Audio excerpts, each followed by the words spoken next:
The passage denotes the negative personality of Mr. Tom, and so nothing illegal or felonious issue cannot relevant to peace or victory in a conscientious issue or conscientious sense.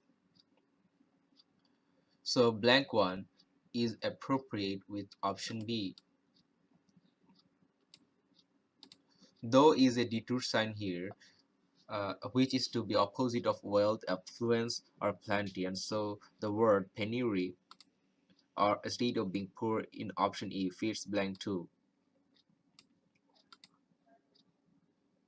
Because is also a detour sign here,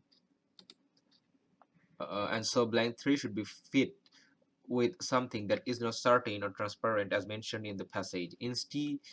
Insistence means firmness of any true issue, and certitude denotes certainty, and so they cannot fit for blank 3.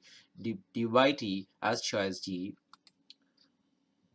in option G denote the feeling of doubts, and so it fits blank 3 as a correct answer. So the correct answers are choice B, choice E, and choice D.